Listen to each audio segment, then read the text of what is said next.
The Kashmiri file नहीं बल्कि कर्नाटक की वो किलिंग फाइल जिसे सुन आपकी रूह कांप जाएगी। ये दास्तां 1.5 दशक पुरानी है और अब एक रिपोर्ट सामने आई जिसमें लोग अपनी जिंदगी बचाने के लिए भी मौत का सहारा ले रहे हैं, जीने के लिए मौत के कुएं में कूद रहे हैं।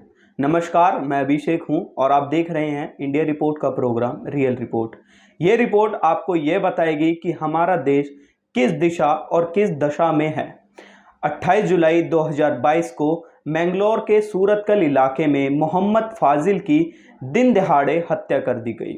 इस हत्या के पीछे की वजह क्या थी ये आपको आगे बताएंगे, लेकिन इस हत्या के तार इस हत्या के 2 दिन पहले जुड़े हुए थे। 2 दिन पहले यानी 26 जुलाई को दक्षिण कन्नड़ जिले में स्थित बेल्लारे गांव में युवा भाजपा कार्यकर्ता परवीन नेथारू की हत्या हुई थी। सूरतकल और बेल्लारे के बीच लगभग 90 किलोमीटर की दूरी है।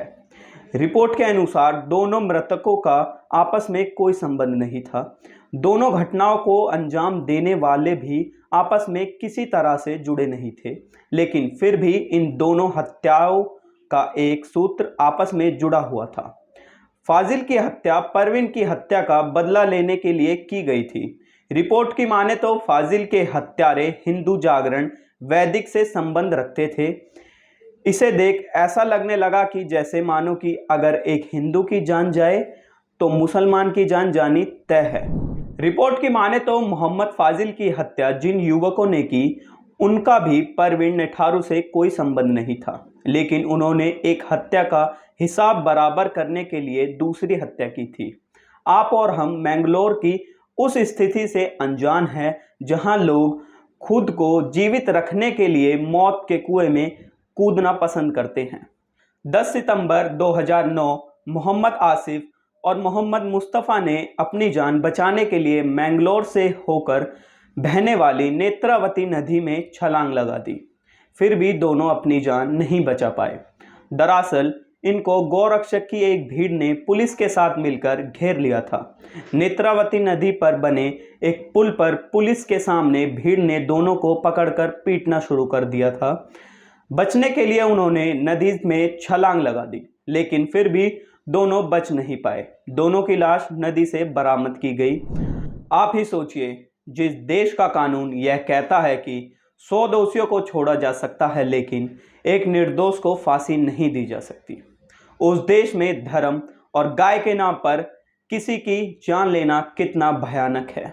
यह घटना उत्तर भारतीयों को चौंका सकती है, लेकिन आज हरियाणा, उत्तर प्रदेश, राजस्थान में लगभग इसी डिजाइन के तहत गौरक्षक की आड़ में कुछ दल के लोग पुलिस के साथ मिलकर हिंसा और उगाही कर रहे हैं।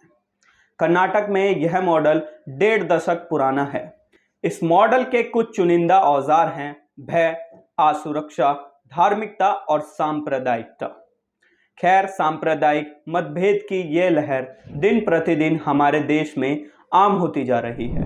अब इसे आप देश में चल रहे राजनीतिक एजेंडों का नाम दें या फिर यह कहें कि सत्ता की कुर्सी पर काबिज होने के लिए राजनीतिक दल साम दाम दंड भेद नहीं करते बल्कि धर्म धर्म करते हैं। जनता की जान जाए तो भी कोई सत्ता में बैठा मंत्री सड़क पर आकर बोलने से कतराता है, लेकिन वहीं जब बात बजरंग दल या फिर किसी ग्रंथ की हो तो मुख्यमंत्री तक सड़क पर उतरकर हनुमान चालीसा का पाठ करने लगते हैं।